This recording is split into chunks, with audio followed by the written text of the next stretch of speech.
ಜನ್ಮಾಷ್ಟಮಿಗಿಂತ ಅತ್ಯಂತ ಅತ್ಯಂತ ಪ್ರಮುಖವಾದದ್ದು ಇವತ್ತಿನ ಈ ರಾಧಾಷ್ಟಮಿ ಮಹೋತ್ಸವ. ಶಾಸ್ತ್ರದಲ್ಲಿ ಹೇಳಿದೆ, ಯಾರು ಜನ್ಮಾಷ್ಟಮಿ ದಿವಸ ಉಪವಾಸವನ್ನ ಮಾಡ್ತಾರೆ ರಾತ್ರಿ 12 ಗಂಟೆವರೆಗೆ, ಅವರಿಗೆ 20,000 ಏಕಾದಶಿ ಮಾಡಿದ ಫಲ ಸಿಗ್ತದೆ. ಸೊ ಇವಾಗ ನೀವು ಇನ್ನಷ್ಟು ಜೋರಾಗಿ ಹೇಳ್ಬೇಕು. ರಾಧಾಷ್ಟಮಿ ದಿವಸ ನೀವು ಬರೀ ಮಧ್ಯಾಹ್ನ 12 ಗಂಟೆವರೆಗೆ ಉಪವಾಸ ಮಾಡಿದ್ರೆ 50,000 ಏಕಾದಶಿ ಮಾಡಿರೋ ಫಲ ಸಿಗ್ತದೆ. ಸೊ ಆದ್ದರಿಂದ ರಾಧಾಷ್ಟಮಿ ನಮ್ಮೆಲ್ಲ ಭಕ್ತರಿಗೆ, ವಿಶೇಷವಾಗಿ ಗೌಢೀಯ ಸಂಪ್ರದಾಯದ ಎಲ್ಲ ಭಕ್ತರಿಗೆ ಅತ್ಯಂತ ಶುಭವಾಗಿದೆ. ನಾವು ನಮ್ಮ ಜೀವನದಲ್ಲಿ 50,000 ಏಕಾದಶಿ ಏನು ಮಾಡ್ಲಿಕ್ಕಿಲ್ಲ. Counted once in a year ಎಷ್ಟು 24 ಅಲ್ವಾ?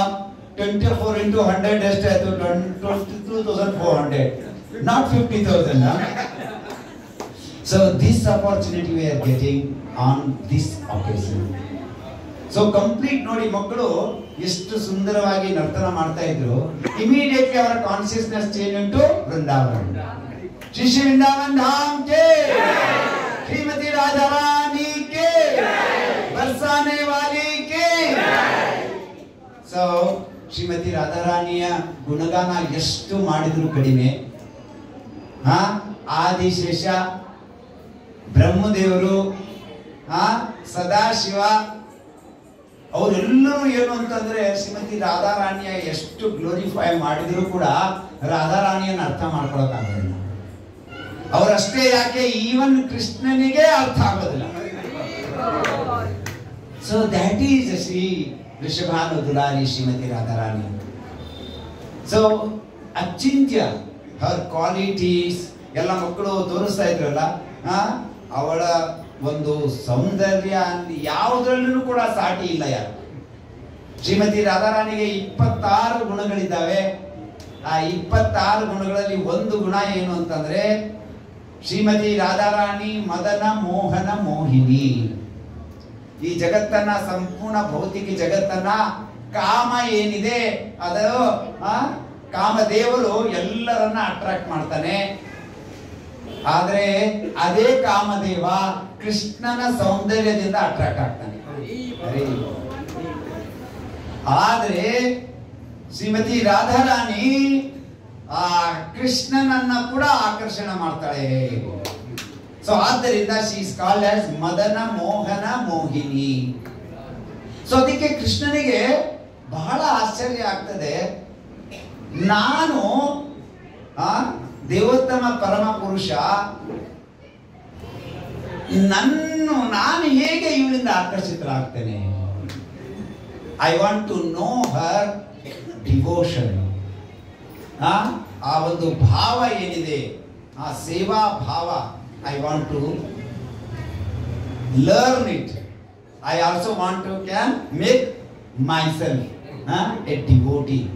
ಒಬ್ಬ ಭಕ್ತನಿಗೆ ಭಗವಂತನ ಸೇವೆಯನ್ನ ಮಾಡೋದ್ರಿಂದ ಎಷ್ಟೊಂದು ಆನಂದ ಆಗ್ತದೆ, ಅದರ ಲಿಮಿಟ್ ಏನು ಅದನ್ನ ತಿಳ್ಕೊಳ್ಳೋದಕ್ಕೆ ನಾನೇ ಸ್ವಂತ ದಾಸಿಯಾಗಿ ಬರ್ತೇನೆ. ಸರ್ವಂಟ್, ದಾಸಿ, ಕೃಷ್ಣ ಪ್ರೇಯಸಿ. ಶ್ರೀಮತಿ ತುಳಸಿ ದೇವಿ ಏನಿದ್ದಾಳೆ, ಕೃಷ್ಣ ಪ್ರೇಯಸಿ, ಶಿ ಇಸ್ ಅ ಡಿವೋಟಿ. ಅದೇ ರೀತಿ ಶ್ರೀಮತಿ ರಾಧಾರಾಣಿ ಏನು ಅಂತಂದ್ರೆ, she is the best devotee, ಭಕ್ತ ಶಿರೋಮಣಿ. ಹೇಗೆ ಸೇವೆ ಮಾಡಬೇಕು ಅಂತ ಅನ್ನೋದನ್ನ ತೋರಿಸೋದಕ್ಕೆ ಶ್ರೀಮತಿ ರಾಧಾರಾಣಿ ಬಂದಿದ್ದಾಳೆ. Krishna, he wants to become the devotee. He wants to become the servant of the Lord. So ಅದಕ್ಕೆ he comes as a ಚೈತನ್ಯ ಮಹಾಪ್ರಭು. ಚೈತನ್ಯ ಮಹಾಪ್ರಭು ಆಗಿ ಬಂದು, ಚೈತನ್ಯ ಮಹಾಪ್ರಭು ರಾಧಾ ಭಾವದಲ್ಲಿ ಬರ್ತಾರೆ. ರಾಧಾ ಭಾವದಲ್ಲಿ ಬಂದು ಹೇಗೆ ಕೃಷ್ಣನ ಸೇವೆಯನ್ನ ಮಾಡಬೇಕು, ಮಾಡಿದ್ರೆ ಆ ಒಂದು ಆನಂದ ಶ್ರೀಮತಿ ರಾಧಾರಾಣಿಗೆ ಆಗ್ತದೆ. He want to experience. That's why Sri Chaitanya Mahaprabhu is Gauranga. So Krishna ಬಂಗಾರದ ಒಂದು ಬಣ್ಣ ಅಥವಾ ಗೌರಾಂಗಿಯ ಬಣ್ಣವನ್ನ ತೆಗೆದುಕೊಂಡು ಬಂದವನು.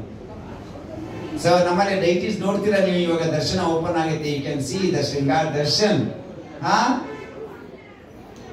ಗೌರಾಂಗ ಚೈತನ್ಯ ಮಹಾಪ್ರಭು ಕೃಷ್ಣನೇ ರಾಧಾರಾಣಿಯ ಬಣ್ಣದಲ್ಲಿ ಬಂದಿದ್ದಾನೆ. ರಾಧಾರಾಣಿಯ ಮೈಕಾಂತಿ ಒಳಗಡೆ ಇರೋದು ಯಾರು? ಕೃಷ್ಣ.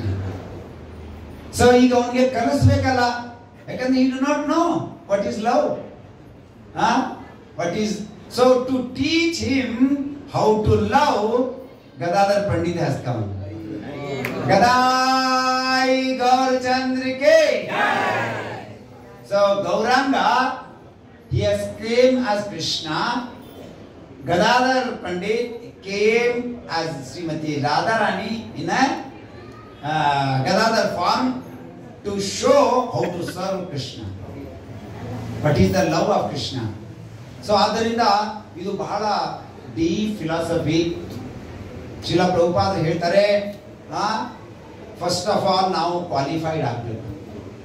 ಕೃಷ್ಣ ಪ್ರಜ್ಞೆಯನ್ನ, ಕೃಷ್ಣ ಪ್ರೇಮವನ್ನ ಅರ್ಥ ಮಾಡ್ಕೊಳ್ಳೋದಕ್ಕೆ ಶ್ರೀಮತಿ ರಾಧಾರಾಣಿ ಅವಳನ್ನ ಅರ್ಥ ಮಾಡ್ಕೊಳ್ಳೋದಕ್ಕೆ ನಾವು ಅರ್ಹತೆಯನ್ನ ಪಡಿಬೇಕು. ಏನ್ ಕಾರಣ, ಯಾಕೆ ಅರ್ಹತೆ ಪಡಿಬೇಕು? ಯಾಕಂತಂದ್ರೆ ನಾವು ಯಾವಾಗ ಈ ಭೌತಿಕ ಜಗತ್ತಿನಲ್ಲಿ ಬರ್ತೇವೆ, ನಮಗೆ ಬ್ರಹ್ಮ ಸೃಷ್ಟಿ ಮಾಡೋದ್ರಲ್ಲಿ 5 ಅಜ್ಞಾನವನ್ನ ನಮ್ಮ ಮೇಲೆ ಹಾಕ್ಬಿಟ್ಟಿದ್ದಾರೆ.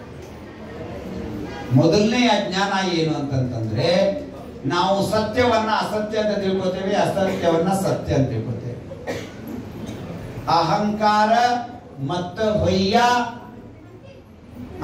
ನಿತಾಯ್ ಪಾದ ಪಸರಿಯ ಅಸತ್ಯರೇ ಸತ್ಯ ಕರಿ ಮಾನಿ.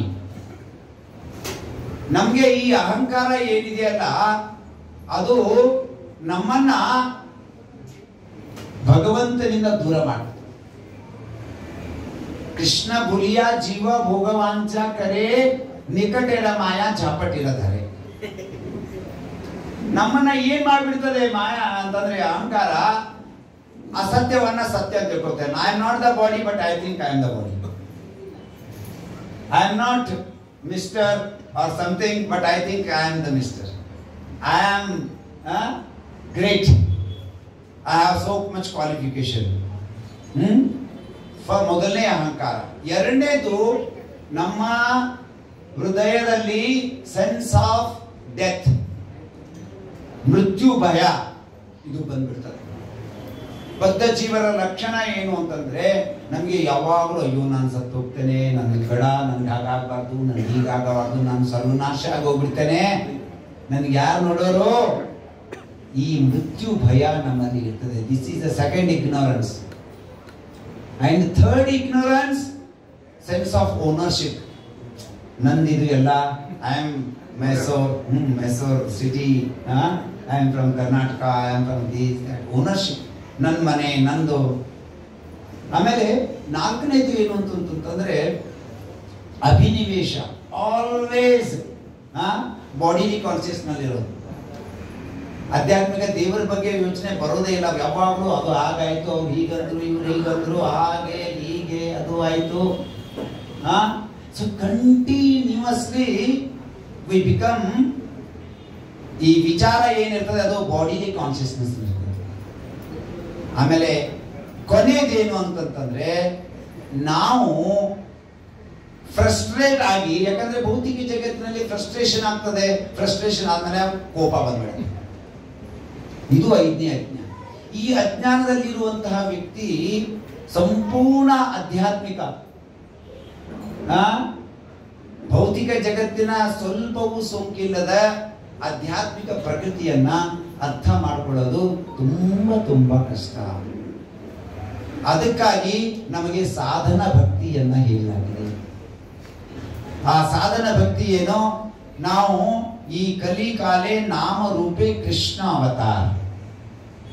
ಭಗವಂತನ ನಾಮ ನಾವು ಯಾವಾಗ ಹರೇ ಕೃಷ್ಣ ಕೃಷ್ಣ ಕೃಷ್ಣ ಹರೇ ಹರೇ, ಹರೇ ರಾಮ ರಾಮ ರಾಮ ಹರೇ ಹರೇ, ಭಗವಂತನ ನಾಮವನ್ನ ಜಪ ಮಾಡ್ತೇವೆ, ಆಗ ನಮ್ಮ ಹೃದಯ ಶುದ್ಧ ಆಗ್ತಾ ಹೋಗ್ತದೆ.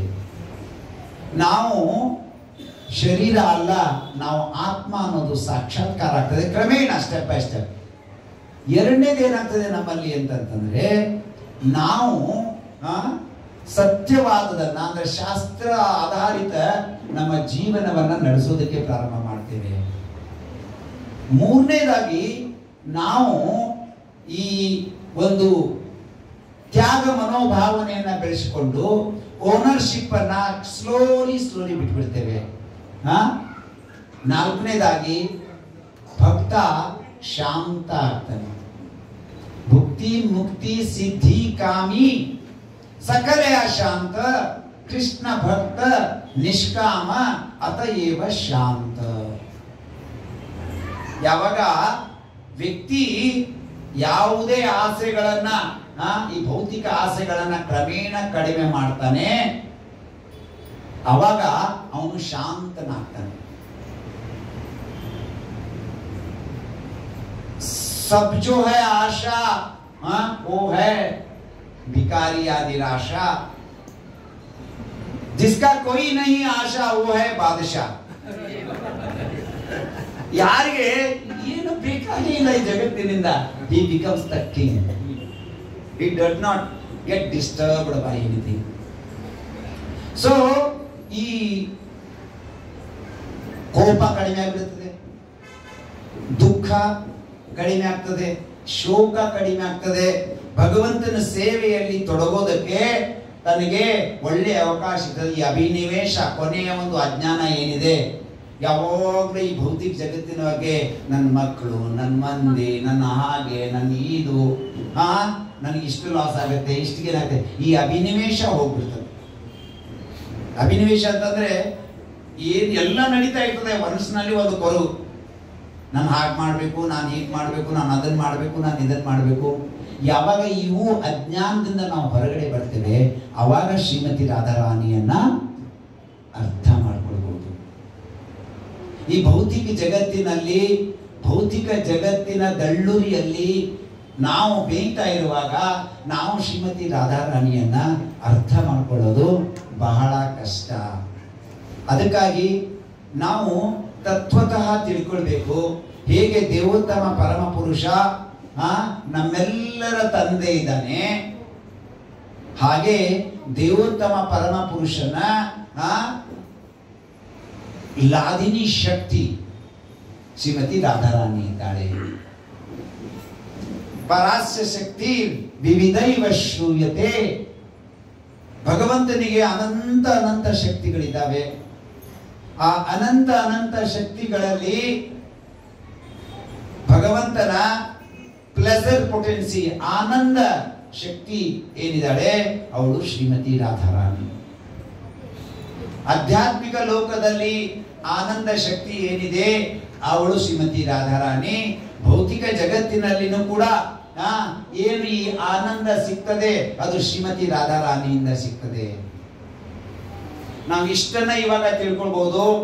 ಈ ಭೌತಿಕ ಜಗತ್ತಿನಲ್ಲಿನೂ ಏನು ರಸ ಅನ್ನೋದಿದೆ, ಆ ರಸ ಶ್ರೀಮತಿ ರಾಧಾರಾಣಿ ಇದ್ದಾಳೆ. ಆದ್ರೆ ಈ ಭೌತಿಕ ಜಗತ್ತು ಆಧ್ಯಾತ್ಮಿಕ ಜಗತ್ತಿನ ಪಡಿನೆಳಲು ಆಗಿರೋದ್ರಿಂದ ಇಲ್ಲಿ ವಿಕೃತವಾಗಿದೆ, ಅಲ್ಲಿ ಯಥೇಚ್ಛವಾಗಿ ನಾವು ನೋಡಬಹುದಾಗಿದೆ. ಇಲ್ಲಿಯ ಭೌತಿಕ ಜಗತ್ತಿನ ಅತ್ಯಂತ ಉನ್ನತ ಒಂದು ಇಂದ್ರಿಯ ಸುಖ ಏನಿದೆ ಅದು ಗಂಡು ಮತ್ತು ಹೆಣ್ಣು ಸೇರೋದ್ರಿಂದ ಉಂಟಾಗ್ತದೆ. ಆದರೆ ಆಧ್ಯಾತ್ಮಿಕ ಲೋಕದಲ್ಲಿ ಆ ವಿಪ್ರಲಾಂಬ ರಸದಲ್ಲಿ ಆ ಉನ್ನತವಾದ ಸುಖ ಇದೆ. ಆದ್ದರಿಂದ ಈ ವಿಕೃತ ಭಾವದಲ್ಲಿ ಭೌತಿಕ ಜಗತ್ತಿನಲ್ಲಿ ನೋಡ್ತೇವೆ, ಈ ವಿಕೃತ ಭಾವದಲ್ಲಿರುವ ಒಂದು ಪ್ರೇಮ ಕಾಮವಾಗಿ ಪರಿವರ್ತನೆ ಹೊಂದಿ ಅದು ಕಡಿಮೆ ಆಗ್ತಾ ಹೋಗ್ತದೆ. ಆದರೆ ಆಧ್ಯಾತ್ಮಿಕ ಲೋಕದಲ್ಲಿ ಆ ಒಂದು ಪ್ರೇಮ ಹೆಚ್ಚಾಗ್ತಾ ಹೋಗ್ತದೆ. ಆನಂದಾಂಬುದಿವರ್ಧನಂ ಪ್ರತಿಪದಂ ಪೂರ್ಣಾಮೃತ ಸಾಧನಂ. ಏನು ಇದು? ಯಾಕೆ ಭಗವಂತ ಈ ಸೃಷ್ಟಿಯನ್ನ ಮಾಡಿದ್ದು? ಈ ಜೀವಗಳಿಗೆ ಒಂದು ತಿಳುವಳಿಕೆಯನ್ನ ಕೊಡೋದಕ್ಕೆ. ಏನು ಅಂತಂತಂದ್ರೆ, ನೋಡಿ, ನೀವು ಈ ಆಧ್ಯಾತ್ಮಿಕ ಲೋಕದಲ್ಲಿ ನೀವಿದ್ದವರು, ನೀವೆಲ್ಲರೂ ಆಧ್ಯಾತ್ಮಿಕ. ನೀವು ನನ್ನ ಹತ್ರ ಇಲ್ಲಿ ಬಂದಿರಬಹುದು, ಆದ್ರೆ ಅಲ್ಲಿ ಸ್ವತಂತ್ರವಾಗಿ ಇರೋದಕ್ಕೆ ಪ್ರಯತ್ನ ಪಡ್ತೀರಾ, ಅಲ್ಲಿ ನಿಮ್ಗೆ ಆನಂದ ಸಿಗೋದಿಲ್ಲ. ಅದು ದುಃಖಾಲಯಂ ಅಶಾಶ್ವತಂ. ನಿಮಗೆ ನಿಜವಾದ ಸಂತೋಷ, ಆನಂದ, ತೃಪ್ತಿ ಸಿಗಬೇಕು ಅಂದ್ರೆ ನೀವು ನಿಮ್ಮ ಸ್ವಾಭಾವಿಕ ಸ್ಥಿತಿಯಲ್ಲಿ ಬರಬೇಕು. ಇದು ವಿಕೃತ ಸ್ಥಿತಿ. ಇಲ್ಲಿ ನೋಡಿ, ನೀವು ಭೌತಿಕ ಜಗತ್ತಿನಲ್ಲಿ ಪ್ರತಿಯೊಂದು ಇದೆ. ಈವನ್ ಸ್ವಲ್ಪ ದಿವಸ ಆದ್ಮೇಲೆ ಮದುವೆನೂ ಕೂಡ ಏನು ಅಂತಂತಂದ್ರೆ ಸ್ವಲ್ಪ ಅಯ್ಯೋ ಡ್ರೈ ಅನ್ಸುತ್ತೆ. ಹೊಸ ಮನೆನೂ ಕೂಡ ಹಳೆಯದನ್ಸುತ್ತೆ. ಹೊಸ dhoti, everything it becomes quality ಅಥವಾ ಒಂದು ಹ್ಯಾಪಿನೆಸ್ ಏನ್ ಸಿಗ್ತಿತ್ತು ಅದರಿಂದ it goes down. Even big post they become dry.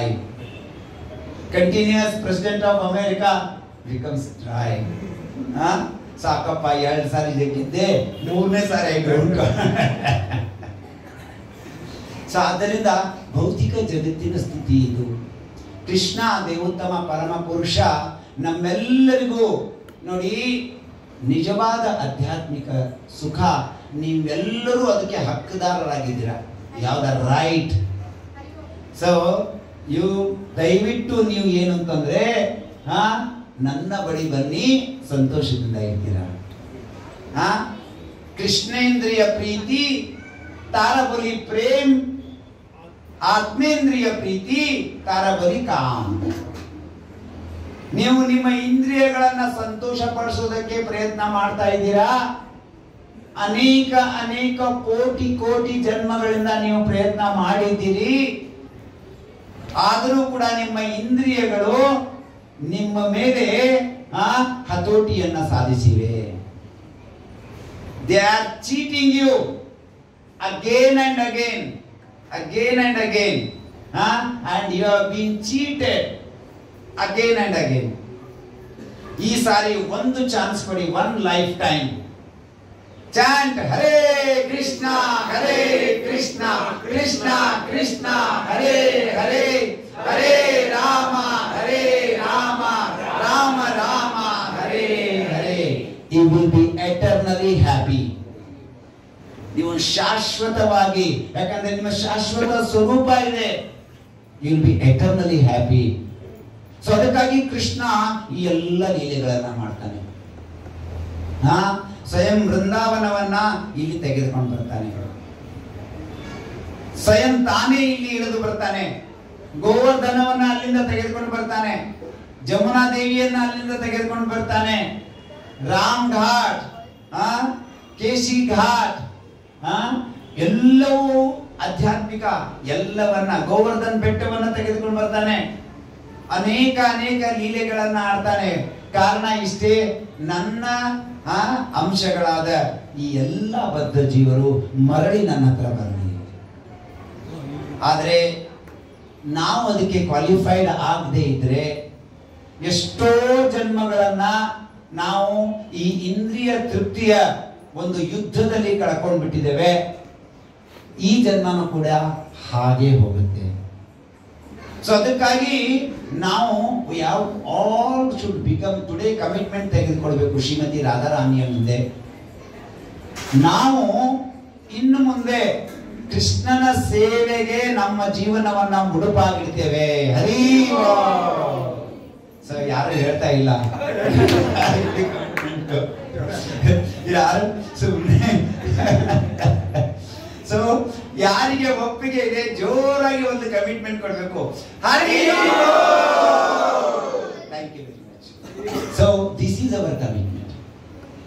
ಯಾಕಂತಂದ್ರೆ ನೀವು ಟೆಸ್ಟ್ ಮಾಡಿ ನೋಡಿ, ಈ ಭೌತಿಕ ಜಗತ್ತಿನಲ್ಲಿ ನೀವು ಇದೇ ಬರೀ ಒಂದು 50 years ನಲ್ಲಿ ಎಷ್ಟು ನಾವು ಪ್ರಯತ್ನ ಮಾಡಿದ್ದೇವೆ. ನೀವು ಇವಾಗ ಯಾರಾದ್ರೂ ಪ್ರೀಚ್ ಮಾಡೋದಕ್ಕೆ ಹೋಗಿ, ಸ್ವಾಮಿ ಸ್ವಲ್ಪ ಹರೇ ಕೃಷ್ಣ ಮಹಾಮಂತ್ರ ಹೇಳಿ, ಇವತ್ತು ಹೇಳೋದಿಲ್ಲ ನಾನು. ಇವತ್ತು ಒಬ್ಬ ಡ್ಯೂಟಿ ಹೇಳ್ತಾ ಇದ್ರು, ನಾನು ಇವತ್ತು ಸ್ನಾನ ಮಾಡಿಲ್ಲ, ಅದಕ್ಕೆ ನಾನು ಹೇಳತ್ತೆ. ಸೊ ಮತ್ತೆ ಅವ್ರು ಹೇಳ್ತಾ ಇದ್ದಾನೆ, ಇವತ್ತು ನಾನು ನಾನ್ ವೆಜ್ ತಿಂದಿದ್ದೀನಿ. So people have so many different understandings. ಬೇರೆ ಬೇರೆ ವಿಚಾರಗಳು ಬೇರೆ ಬೇರೆ ಇದ್ದಾವೆ. ಯಾವ್ದಾದ್ರೂ ಮಾಡಿ ಅವರಿಗೆ ಭಕ್ತಿಯಲ್ಲಿ ತಗೊಂಡು ಬರ್ಬೇಕು. ಇಲ್ಲದ್ರೆ ಮತ್ತೆ ಈ ಮನುಷ್ಯ ಜೀವನ ಹಾಗೆ ಹೋಗ್ಬಿಟ್ಟು. ತಪ್ತ ಕಾಂಚನ ಗೌರಾಂಗಿ ರಾಧೆ ವೃಂದಾವನೇಶ್ವರಿ ವೃಷಭಾನುಸುತೆ ದೇವಿ ಪ್ರಣಮಾಮಿ ಹರಿ. ಸೊ ಶ್ರೀಮತಿ ರಾಧಾರಾಣಿ ಬೇರೆ ಅಲ್ಲ, ಕೃಷ್ಣ ಬೇರೆ ಅಲ್ಲ. ಕೃಷ್ಣನೇ ಶ್ರೀಮತಿ ರಾಧಾರಾಣಿಯಾಗಿ ಬರೋದು. ಬಹಳಷ್ಟು ಜನರಿಗೆ ಗೊತ್ತಿಲ್ಲ, ವಿಶೇಷವಾಗಿ ದಕ್ಷಿಣ ಭಾರತದಲ್ಲಿ they do not understand the topmost position of Shrimati Radharani. ಅವ್ರು ತಿಳ್ಕೊತಾರೆ ಕೃಷ್ಣ ಭಗವಂತ, ಆದ್ರೆ ರಾಧಾರಾಣಿ ಎಲ್ಲಿಂದ ಬಂದು? So we don't accept. ಅರೆ ನೀವು ಎಕ್ಸೆಪ್ಟ್ ಮಾಡದೇ ಇದ್ರೆ ರಾಧಾರಾಣಿಯ ಪೊಸಿಷನ್ ಏನಾದ್ರು ಕಡಿಮೆ ಆಗತ್ತಾ? No. Shrimati Radharani Shrimati Radharani, she is the supreme mother, she is the supreme mother. ಆದ್ದರಿಂದ ನಾವು ನಮ್ಮ ಒಂದು ಅರ್ಹತೆಯನ್ನ ಪಡೆದಾಗ ಶ್ರೀಮತಿ ರಾಧಾರಾಣಿಯ ದರ್ಶನವನ್ನ ಮಾಡಬಹುದಾಗಿದೆ. ನಾವು ಪ್ರಾರ್ಥನೆ ಏನ್ ಮಾಡಬೇಕು? ತಪ್ತ ಕಾಂಚನ ಗೌರಾಂಗಿ ರಾಧೆ ವೃಂದಾವನೇಶ್ವರಿ ವೃಷಭಾನುಸುತೆ ದೇವಿ ಪ್ರಣಮಾಮಿ ಹರಿಪ್ರಿಯೆ. ತಾಯಿ, ನಾನು ನಿನ್ಗೆ ಪ್ರಣಾಮವನ್ನು ಮಾಡ್ತಾ ಇದ್ದೇನೆ. ನೀನು ಸ್ವಯಂ ಭಗವಂತ, ಭಗವಂತನ ಲಾದಿನಿ ಶಕ್ತಿ. ನಮಗೆ ದಯವಿಟ್ಟು ಕೃಷ್ಣನ ಸೇವೆಯನ್ನ ಕೊಡು. ನಮಗೆ ಯೋಗ್ಯತೆ ಇಲ್ಲ, ಎಲ್ಲಿವರೆಗೆ ನಾವು ಶುದ್ಧರಾಗೋದಿಲ್ಲ ಅಲ್ಲಿವರೆಗೆ ಕೃಷ್ಣನ ಒಂದು ಸೇವೆ ನಮಗೆ ಸಿಗೋದಿಲ್ಲ. ನೀನೇನಾದ್ರೂ ಕೃಪೆ ಮಾಡಿದ್ರೆ ನನ್ಗೆ ಕೃಷ್ಣನ ಸೇವೆ ಲಭ್ಯವಾಗ್ತದೆ. ನಾವೇನಾದ್ರೂ ಡೈರೆಕ್ಟ್ ಆಗಿ ಹೋಗಿ ಕೃಷ್ಣನ್ಗೆ ಸೇವೆ ಸಿಗೋದಿಲ್ಲ, ವಾಪಸ್ ಇಲ್ಲೇ ಬರ್ಬೇಕಾಗುತ್ತೆ. ರಾಧಾರಾಣಿಯನ್ನ ಪ್ರಸನ್ನಗೊಳಿಸಿದ್ರೆ ಕೃಷ್ಣ ಪ್ರಸನ್ನಗೊಳ್ತಾನೆ. ಯಾಕಂತಂದ್ರೆ ಭಕ್ತರ ಅತ್ಯಂತ ಉನ್ನತ ಶ್ರೇಣಿಯ ಭಕ್ತಳು Shrimati Radharani. You cannot compare. ಬಹಳಷ್ಟು ಸ್ಟೋರಿ ಇದ್ದಾವೆ, ನೀವೆಲ್ಲ ಕೇಳಿದಿರಿ. ಆಶ್ಲಿಷ್ಯವಾಪಾದರತಾಂ ಪಿನಸ್ತು ಮಾಂ ಅದರ್ಶನಾನ್ ಮರ್ಮಹತಾಂ ಕರೋತು ವಾ ಯಥಾ ತಥಾ ವಾ ವಿದದಾತು ಲಂಪಟೋ ಮತ್ಪ್ರಾಣನಾಥಸ್ತು ಸಯೇವ ನಾಪರಃ. ಚೈತನ್ಯ ಮಹಾಪ್ರಭು ಶ್ರೀಮತಿ ರಾಧಾರಾಣಿಯ ಭಾವದಲ್ಲಿ ಬರೆದಿರುವ ಈ 8 ಶ್ಲೋಕದಲ್ಲಿ 8 ಶ್ಲೋಕದ ಟಾಪ್ ಮೋಸ್ಟ್ ಈಸ್ ದಿಸ್ ಶ್ಲೋಕ. ಆಶ್ಲಿಷ್ಯವಾಪಾದರತಾಂ ಪಿನಸ್ತು ಮಾಂ. ಕೃಷ್ಣ ನನಗೆ ಬೇಕಾದ್ರೆ ಕಾಲಿನಲ್ಲಿ ತುಳಿದು ಹೊಸಕಿ ಹಾಕಿ. ನೋಡಿ, ಈಗ ಹೆಬ್ಬಳ ಇದು ಹಿಮ್ಮಡ ಇರ್ತಾರಲ್ಲ, ಹಿಮ್ಮಡ ಇಟ್ಟು just turn, let Krishna do it. ಆಶ್ಲಿಷ್ಯವಾಪಾದರತಾಂ ಪಿನಸ್ತು ಮಾಂ ಅದರ್ಶನಾನ್ ಮರ್ಮಹತಾಂ ಕರೋತು ವಾ. ನನಗೆ ದರ್ಶನವನ್ನ ಕೊಡದೆ ನನ್ನನ್ನ ಜನ್ಮ ಜನ್ಮದಲ್ಲಿ ಸತಾಯಿಸ್ಲಿ. ಆಶ್ಲಿಷ್ಯವಾಪಾದರತಾಂ ಪಿನಸ್ತು ಮಾಂ ಅದರ್ಶನಾನ್ ಮರ್ಮಹತಾಂ ಕರೋತು ವಾ ಯಥಾ ತಥಾ ವಾ ವಿದದಾತು ಲಂಪಟೋ. ಇನ್ನೂ ಕೆಲವೊಂದ್ಸಾರಿ ಏನು ಅಂತಂದ್ರೆ ಕೃಷ್ಣ ಲಂಪಟನಾಗಿ ನನ್ನ ಮುಂದೆನೆ ಬೇರೆ ಸ್ತ್ರೀಯರೊಂದಿಗೆ ನರ್ತನವನ್ನ ಮಾಡಿ ನನಗೆ ಅವನು ಸಿಗದೆ ನನಗೆ ನೋವನ್ನುಂಟು ಮಾಡುವಂತಾಗಲಿ. ಯಥಾ ತಥಾ ವಾ ವಿದದಾತು ಲಂಪಟೋ ಮತ್ಪ್ರಾಣನಾಥಸ್ತು ಸೇವನಾಪರ. ಶ್ರೀಮತಿ ಲಲಿತಾ ದೇವಿ ರಾಧಾರಾಣಿಗೆ ಹೇಳ್ತಾಳೆ, ಹೇ ರಾಧೆ, ಯಾಕೆ ನೀನು ಇಷ್ಟೊಂದು ನೋವನ್ನು ಅನುಭವಿಸಿ ಆ ಲಂಪಟ ಕೃಷ್ಣನನ್ನ ನೆನ್ಸ್ಕೋತೀಯ. ನೋಡು, ಕಣ್ಣಲ್ಲಿ ನೀರು ಬರ್ತಾ ಇದೆ, ಮುಖ ಕೆಂಪಗಾಗಿದೆ, ಮರೆತು ಬಿಡು ಅವನನ್ನ. ರಾಧಾರಾಣಿಗೆ ಏನ್ ಹೇಳ್ತಾ ಇದ್ದಾಳೆ ಅವಳು? ಮರೆತು ಬಿಡಬೇಕು ಆ ಕೃಷ್ಣನನ್ನ. ಆವಾಗ ಇಷ್ಟು ಆಶ್ಲಿಷ್ಯವಾಪಾದರತಾಂ ಪಿನಸ್ತಮಾಂ ಅದರ್ಶನಾನ್ ಮರ್ಮಹತಾಂ ಕರೋತುವ ಯಥಾ ತಥಾ ವಾ ವಿದದಾತು ಲಂಪಟೋ ಮತ್ಪ್ರಾಣನಾಥಸ್ತು ಸೇವನಾಪರ. ಅವನು ಏನೇ ಮಾಡ್ಲಿ, ಅವನು ನನ್ನವನು, ನಾನು ಅವನನ್ನ, ನನ್ನ ಪ್ರಾಣನಾಥ ಅವನು, ಅವನನ್ನ ನಾನು ಎಂದೂ ಮರೆಯೋದಿಲ್ಲ, ಬಿಡೋದಿಲ್ಲ. ಆಶ್ಚರ್ಯ ಆಗ್ತದೆ ಉದ್ಧವನಿಗೆ, ಆಶ್ಚರ್ಯ ಆಗ್ತದೆ. ಉದ್ಧವ ಹೇಳ್ತಾನೆ, ವೃಂದಾವನದ ಗೋಪಿಯರ ಚರಣದ ಧೂಳಿಯಲ್ಲಿ ಆ ಧೂಳಿಯ ಸ್ಪರ್ಶ ಬಂದ ಒಂದು ಹುಲ್ಲಿನ ಕಡ್ಡಿ ನಾನು ಆಗ್ಬೇಕಂತೆ. I just want to become grass. ಅದಕ್ಕೆ ಇದು ಅಚಿಂತ್ಯ. ಉದ್ಧವ ಹೀಗೆ ಹೇಳ್ತಾ ಇದ್ದಾನೆ. ಅಷ್ಟೇ ಅಲ್ಲ, ಶ್ರೀರೂಪ ಸನಾತನ ಭಟ್ಟ ರಘುನಾಥ್, ಶ್ರೀಜೀವ ಗೋಪಾಲ ಭಟ್ಟ ದಾಸ ರಘುನಾಥ್, ಅವರೆಲ್ಲರೂ ಕೂಡ ಮಹಾನ್ ಸಂತರು, ಸನ್ಯಾಸಿಗಳು, ಯೋಗಿಗಳು, ನೈಷ್ಠಿಕ